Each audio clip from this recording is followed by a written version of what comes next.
I acknowledge the Ngunnawal and Ngambri peoples who are the traditional custodians of the Canberra area and pay respect to the elders, past and present, of all Australia's Indigenous peoples. Almighty God, we humbly beseech Thee to vouchsafe Thy blessing upon this Parliament. Direct and prosper our deliberations to the advancement of Thy glory and the true welfare of the people of Australia. Our Father, which art in heaven, hallowed be Thy name. Thy kingdom come, Thy will be done in earth as is in heaven. Give us this day our daily bread, and forgive us our trespasses, as we forgive them that trespass against us. And lead us not into temptation, but deliver us from evil. For Thine is the kingdom, and the power, and the glory, forever and ever. Amen.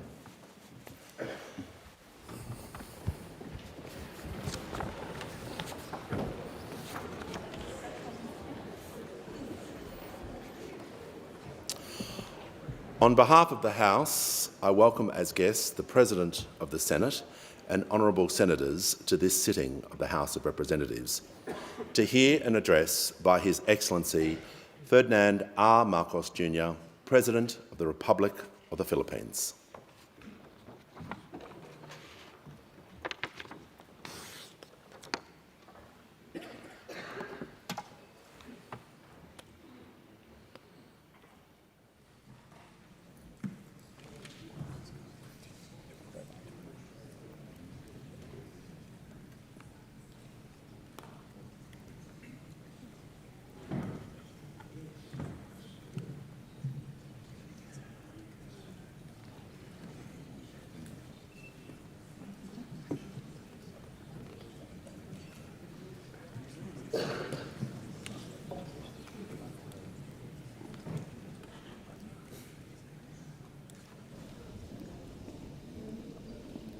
Mr. Speaker, the President of the Republic of the Philippines.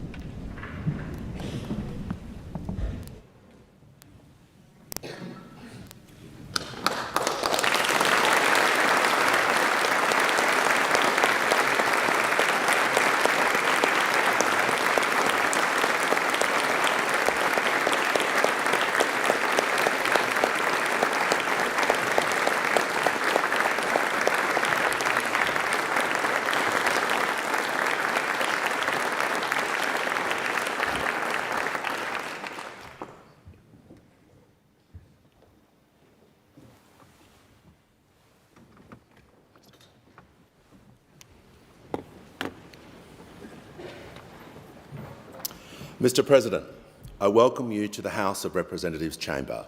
Your address today is a significant occasion in the history of the House. And I give the call to the Honourable the Prime Minister. Your Excellency President Marcos, on behalf of the Australian Government and indeed the Australian people, it is my very great pleasure to welcome you and the First Lady to our nation's Parliament. This is an historic occasion for both our democracies. It is also the natural next step in our nation's growing partnership. The bilateral relationship between Australia and the Philippines is now 78 years old. Our ties of trade and culture, friendship and family are of course centuries older. In East Arnhem Land, the art and stories of the Yolngu people tell of their ancestors boarding, visiting trading ships and sailing to far-off islands. In every sense, Mr. President, our peoples have been on a voyage together for a very long time. Australia and the Philippines are in the same boat, and we share a vision for our destination, a peaceful, secure, stable and prosperous Indo-Pacific. We know the course to follow, strengthening our economic partnership through trade and investment, building on our connections in education and skills, and creating more opportunities for our young people through the new work and holiday visa that we have agreed together.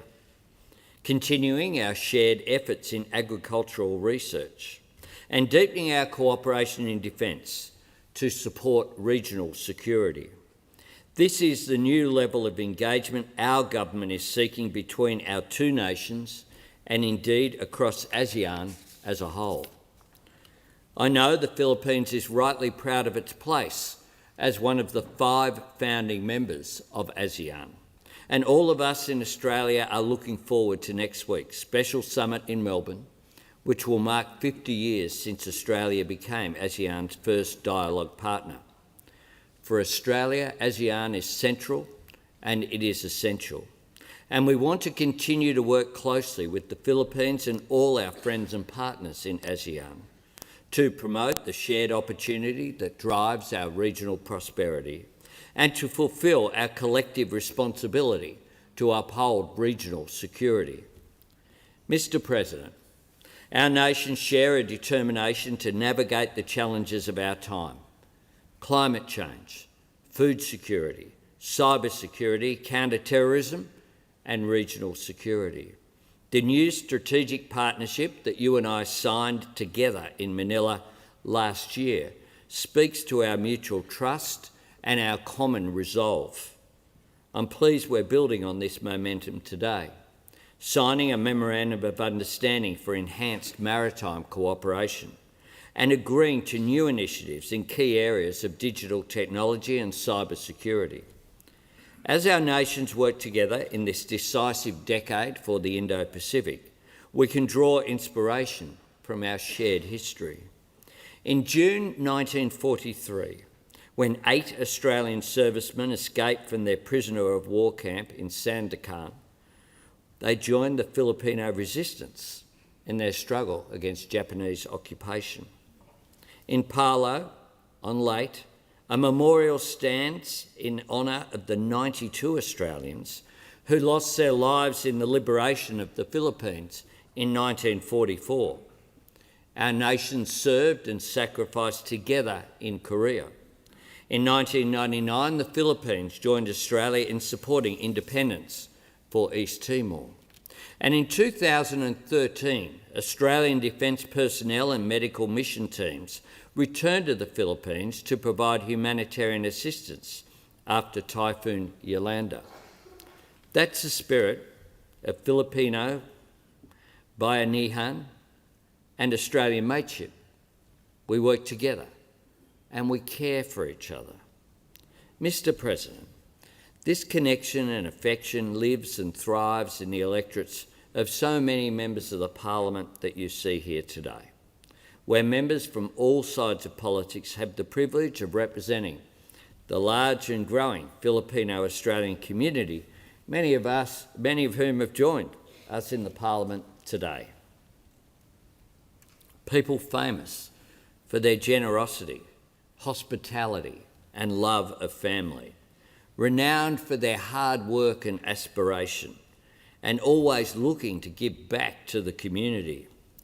That's just as true in my electorate in Sydney's inner west as it is in the regions, like in Port Wakefield in South Australia. 18 months ago, their local country fire service was staring down the barrel of closure. When the small band of volunteers put out a call for new recruits, they received only one response: Samson Bukol, who migrated to Australia from the Philippines in 2014. His dedication to duty won the respect and affection of his fellow volunteers, and he soon passed the word on to others.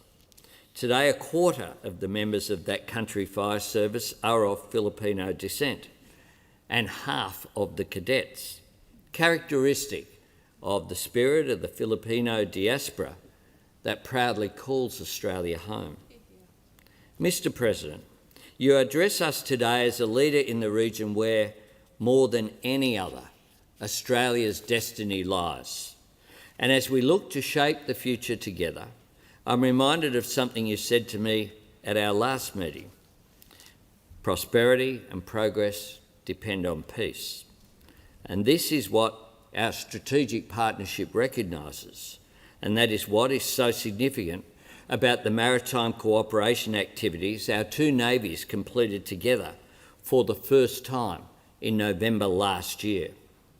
We are both island nations, we are both trading nations, and for both of us, the United Nations Convention on the Law of the Sea is not an abstract notion or a theoretical question. Freedom of navigation is fundamental to our sovereignty, our prosperity, our security, and our territorial integrity. Our cooperation is an assertion of our national interest and a recognition of our regional responsibility. It reflects our shared understanding that peace depends on more than the presence of the great powers. All of us in the international community, middle powers like our two nations, as well as smaller nations, have our part to play in building a more stable, peaceful and prosperous future. President Marcos, to conclude on a personal note, I do want to say how touched Jodie and I were by the kindness extended to us during our time in your wonderful country last year. We were proud to host you at the Lodge last night. That was a very pleasant dinner, not so much work, just enjoyable. 4 people together, engaging in a spirit of respect and friendship. I think that was a great beginning to your important visit. And what I know very sincerely is that you will be warmly welcomed wherever you go in our nation of Australia, because all of us in this place, and indeed all Australians, are united in our respect for the contribution that your nation and your people make to our region and to our communities. You honour us today, and we very much look forward to your address. And I give the call to the Honourable, the Leader of the Opposition. Thank you very much, Mr Speaker. Well, I commend the Prime Minister for his very fine words. And on behalf of the Coalition and Federal Opposition, I extend to you, President Marcos, a very warm and hearty welcome and greetings. Your Excellency, to you, to Her Excellency First Lady Marcos, and to the entire Republic of the Philippines delegation. Australia welcomes you, our Parliament welcomes you, and of course our people warmly welcome you. Millions of Australians will watch your address today, Mr President, and when they do, they will not only see the face of a foreign leader, they will hear the words of a dear friend of Australia. And if words carry sentiments across land and sea, then to you and through you, Mr President, I send my best wishes to the friendly, faith-fortified and fearless people of the Philippines. 78 years ago, in the main square of Manila, an American flag was lowered and the flag of the Philippines was raised. As a new republic was born, a newly inaugurated president addressed his countrymen and marked the forward thrust of the frontiers of freedom. It was on that day, the 4th of July 1946, when President Rojas joyfully declared that the Filipino people had reached the summit of the high mountain of independence. It was indeed a long and arduous historic climb, from ancient communities occupying a vast archipelago to colonial rule under the Spanish, from a revolt against the Spanish to becoming the subjects of the United States, from occupation under the Imperial Japanese forces to American liberation and the final steps of stewardship towards sovereignty. When President Rojas delivered his speech, he knew the challenges of nation building that awaited his fellow Filipinos. Only weeks earlier, he'd outlined the hurdles ahead: a country in ruins from war, a people beset by unemployment, hunger, disease, inflation and housing inadequacy. Yet the President at the time was optimistic. He said, if we conquer the obstacles which bar our way, our people will grow great in the eyes of men. The Philippines aspires to greatness. President Marcos, today you lead a nation and people who no longer need to aspire to greatness because the Philippines is a great country by any measure of the word. Your nation and your people are truly great in the eyes of Australians. Indeed, only 33 years after your country attained independence, our 22nd Prime Minister was on your soil attending a dinner hosted by your father, President Marcos Sr.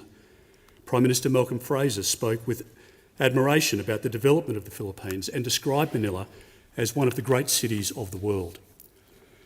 Mr President, the bonds between our peoples were forged amidst the hell of the Second World War. Within the Australian national consciousness is an enduring admiration for both our nation's forebears who served and sacrificed to liberate the Philippines. As the Prime Minister rightly pointed out, a handful of Australian prisoners of war escaped from Borneo to your islands and joined your guerrillas. Thousands more of our sailors, airmen and signals intelligence officers supported General Douglas MacArthur's military operation. Indeed, at the MacArthur Memorial Landing Park in Leyte, the names of 92 Australians who gave their lives for liberation are recorded on a monument. Ever so poignantly, only last year, the wreck of the prisoner ship, SS Montevideo Maru, was found on the northern coast of the Philippines. If there is any solace in that tragedy, it is that almost 1,000 Australian souls have their resting place in the waters which belong to our Filipino friends. From our partnership in war has emerged a camaraderie between our two peoples. In the 1950s, under the Colombo Plan, Filipino students came to this country to further their education. The 1970s saw many Filipinos migrate to Australia for work. First generations beget subsequent generations, and today, Mr. President, our nation is so proud to be home to more than 400,000 Australians of Filipino ancestry. Indeed, Filipino-born migrants constitute one of our largest migrant groups. Just as Australia is home to many Filipinos, the Philippines is home, of course, to many Australians. And importantly, Mr. President, the pipeline between our two countries flows seamlessly both ways. A pipeline which carries people, businesses and commerce. The term friendshoring might be new, but deepening trade and investment with long-standing and trusted partners who share the same values is not a new concept. And in these uncertain times, Mr. President, there is much that Australia and the Philippines can continue to do to strengthen our supply chains. As you correctly observed during your address at the Centre for Strategic and International Studies last year, economic security is national security. And of course, Mr. President, we find ourselves in times of emboldened autocrats and belligerent regimes who show utter contempt for sovereignty, law and liberty. Your country shows and knows a resolve because your country knows that the threats are real. For many years, the Philippines has been on the front line, subjected to grey zone activities. And I commend you for your personal resolve, Mr. President, for you and your country's courage in calling out acts of coercion and the Philippines' steadfast commitment to international law. Last year, you received much applause for your remark in your State of the Nation address when you said, "We will protect our sovereign rights and preserve our territorial integrity in defence of a rules-based international order."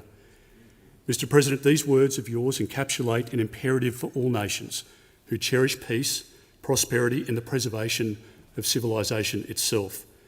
Together then, with our many partners and friends in the region, we must all continue to speak up with courage in calling out acts of intimidation and interference. We must all maintain our strenuous efforts in diplomacy, and we must all especially lift our individual efforts to support the collective goal of integrated deterrence. I thank you most sincerely, Mr. President, for your emphatic support for AUKUS, as you appreciate the work of AUKUS seeks to complement the efforts of other nations in the region to uphold sovereignty, security and stability, and most importantly, to preserve peace. The centrality of ASEAN is often spoken about and the central role it plays in regional affairs. In these precarious times, I hope that defence deterrence will be at the very centre of discussions at next week's ASEAN Summit. Mr. President, you are truly a great guest and friend of our country. You are honoured today by a very grateful friend in our nation, and with our friendly words, we welcome the words of a friend most dear. Mr. President, it gives me great pleasure to invite you to address the House of Representatives.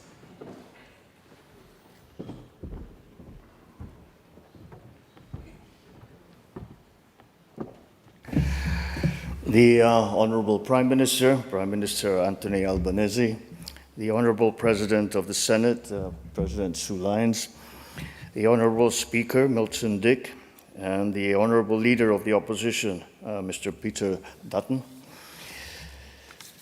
Honourable Senators, Members of Parliament, allow me to also greet the 48 Honourable Members of the Philippines-Australia Parliamentary Group that are present with us here today. Ladies and gentlemen, good morning.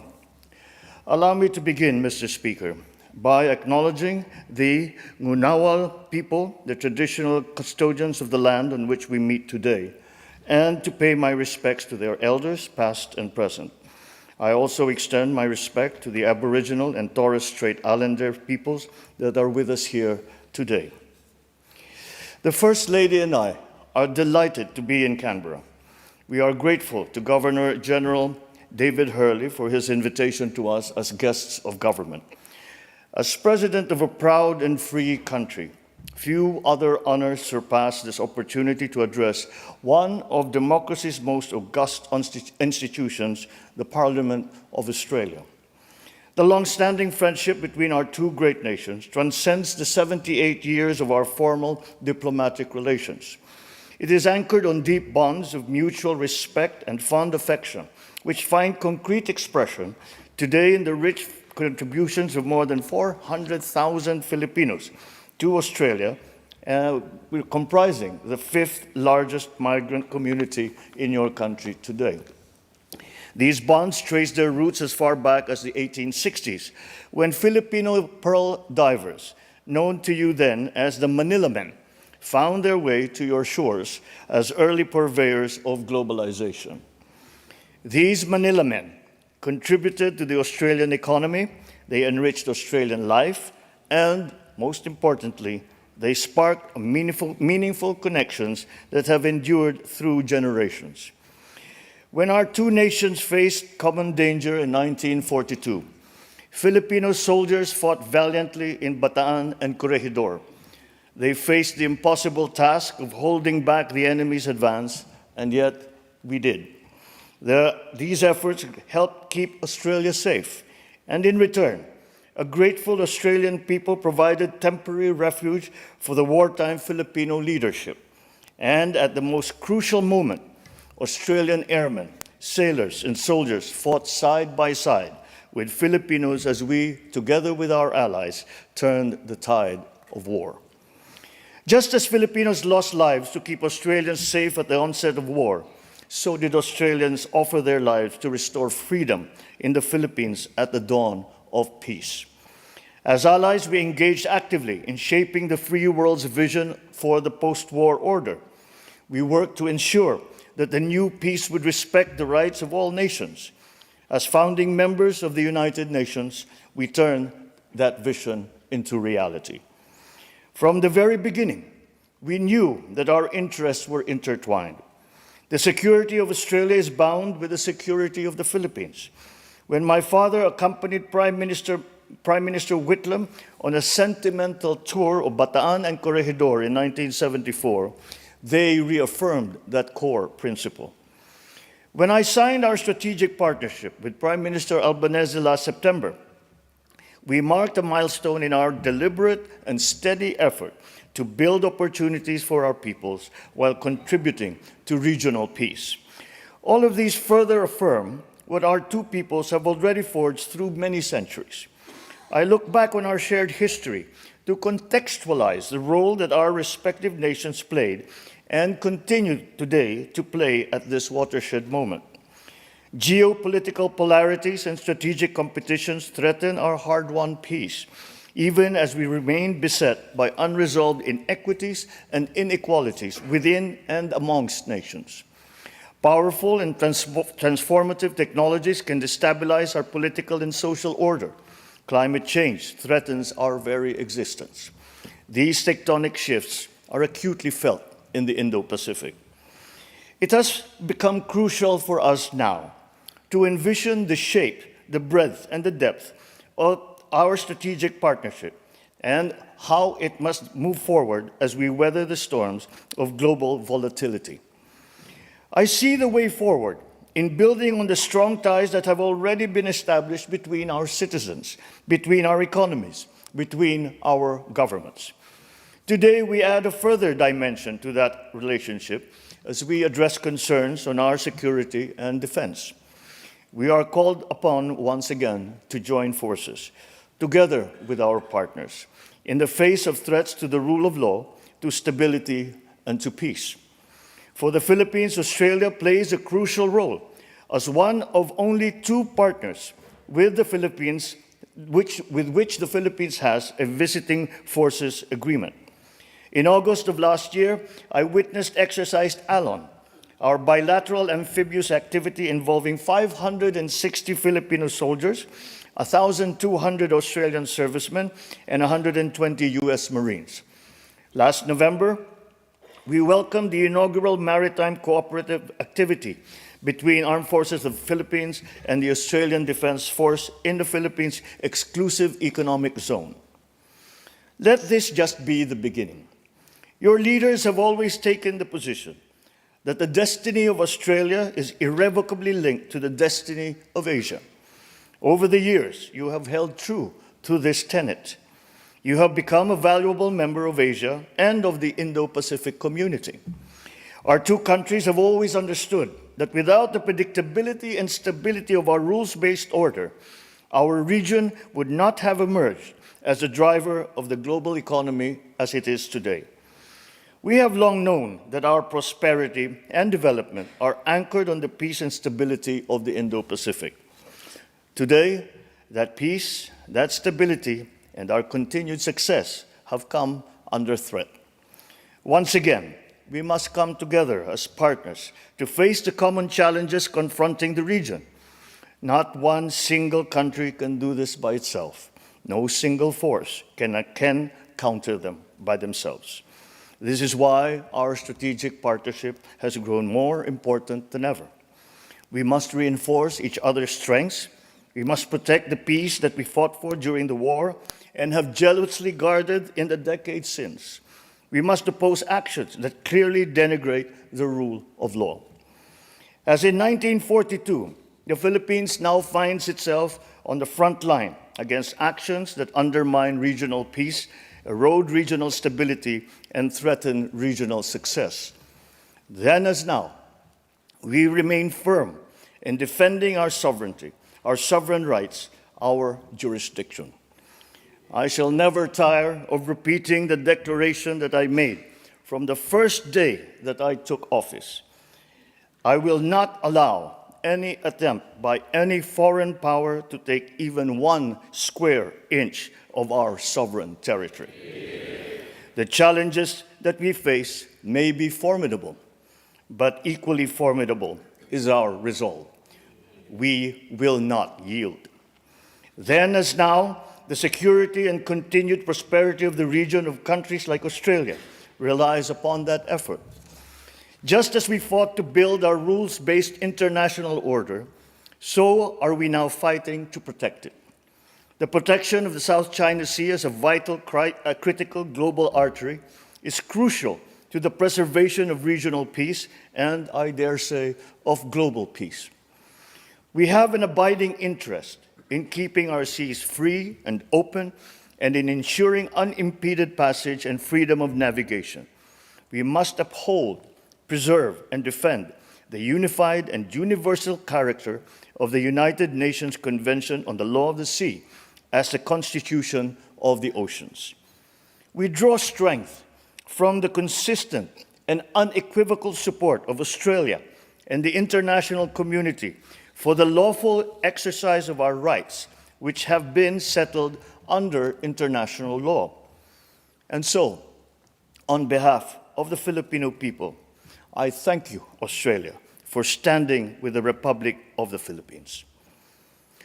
Ladies and gentlemen, we demonstrate the depth and breadth of our security cooperation through regular exchanges between our armed forces and our coast guards, including in the areas of maritime security, counterterrorism, humanitarian assistance, and disaster relief. We collaborate to strengthen and seek new business links, to bolster our economic security, and to develop responses to economic coercion. We work together to promote and enhance the flow of environmentally sustainable investment and to explore cooperation on mineral resources development and climate and energy transition, amongst others. Indeed, we have made good progress since we signed our strategic partnership last year. Ultimately, our partnership finds its anchor in our common commitment to ensuring that this region keeps to the path of peace, builds resilience, remains focused on delivering dividends to our citizens and our communities. Beyond our bilateral horizon, we project the commitment in our continued adherence to ASEAN centrality, which we will have the opportunity to reaffirm at the special summit between ASEAN and Australia in Melbourne next week. Beyond the region, we project this commitment too in our partnership and active leadership on the international stage. We collaborate closely with Australia to strengthen international security and universal adherence to international humanitarian law. I salute Prime Minister Albanese's personal commitment to our vision of a world free of nuclear weapons. It is a commitment that is shared by all peoples of Southeast Asia, with those of Australia and the Pacific Island states. Through the treaties of Bangkok and Rarotonga, our two regions serve as pockets of freedom from these destructive weapons. Within the ambit of the ASEAN Regional Forum and the Nuclear Non-Proliferation Treaty, our two countries are champions of nuclear disarmament and advocates for nuclear risk reduction. In the context of emerging technologies such as autonomous weapon systems and of new frontiers such as outer space and cyberspace, there is much room for our two countries to work together. Our collaboration in the United Nations demonstrates the need to continue to build bridges and to forge consensus towards decisive multilateral solutions. We cannot allow geopolitics to paralyze global governance. Now more than ever, we need multilateralism to work. This is particularly important given the scope of global cooperation needed to address our most pressing vulnerability, one that threatens the very survival of our peoples, one that threatens our very future. I speak, of course, of climate change. My country accepts its part in our collective responsibility. My administration is committed to accelerating our just, affordable, sustainable, and inclusive energy transition towards carbon neutrality. The Philippines has the potential to be a net carbon sink, absorbing more carbon dioxide than we emit. Yet, we are one of the most climate vulnerable countries in the world, ranking first in the 2023 World Risk Index. This glaring disproportion between our share of responsibility and our vulnerability reflects an injustice that must be corrected. Developed countries must do more, and they must do it now. Our past successes should inspire us to forge ahead in building the future to which we aspire. For the Philippines, we continue to see that future in our identity as Asians and as members of the Pacific family. Together with our Asian neighbors, and in that group I include Australia, we continue to work for a regional community that empowers all of our citizens. As Asians, we are committed to fulfilling our region's promise as a global engine of growth and in remaining true to our shared value of mutual respect, our shared desire to flourish through our diversity. As part of the Pacific, we carry in our very DNA the heritage of seafaring civilizations that span two oceans. This manifests in the high regard our cultures place on family, on community, and on the environment. In Australia, we see not only a strong democracy, but an indispensable part of our Pacific community, a permanent stakeholder in the future of Asia, and a reliable supporter of ASEAN centrality. In Australia, we see a natural partner in our efforts to defend, to preserve, to uphold our open, inclusive, and rules-based international order, to ensure that it remains governed by international law and informed by the principles of equity and justice. In Australia, we see a lifelong friend with whom we have endured joint sacrifices, reveled in our shared victories, and now pursue common aspirations. All this inspires confidence in the future of our strategic partnership. This confidence is shared not only by our two governments, but also by our two peoples. We see this in the face of the almost 35,000 Filipino students who choose Australian schools to pursue their respective endeavors, the fifth largest foreign student population in Australia. We see this too in the nearly 30,000 Australians who work and live with us and have chosen to call the Philippines their home. We see this more importantly in the spirit of bayanihan and mateship that defines our relationship. Our mateship brought Australians to Tacloban, my mother's hometown, to bring relief in the aftermath of Super Typhoon Haiyan in 2013. Our bayanihan brought closure and peace to the families of the gallant Australians that perished in the sinking of the Montevideo Maru in 1942. And this is the same spirit that now brings our sailors, our airmen and soldiers together, shoulder to shoulder, in defending our rights and in securing our common future. For when the Southern Cross met the Pearl of the Orient, a friendship blossomed, withstood the test of war, and flourished through the changes brought about by a world in flux.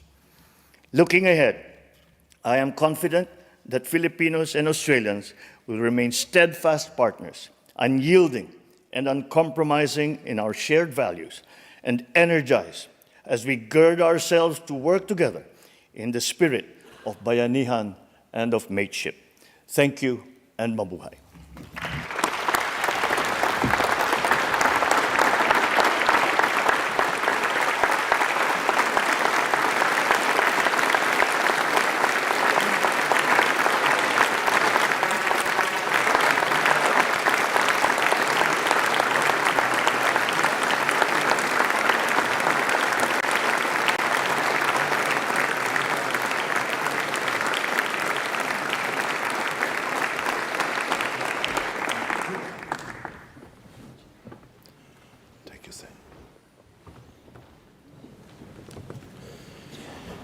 Mr. President, on behalf of the House of Representatives, I thank you for your address.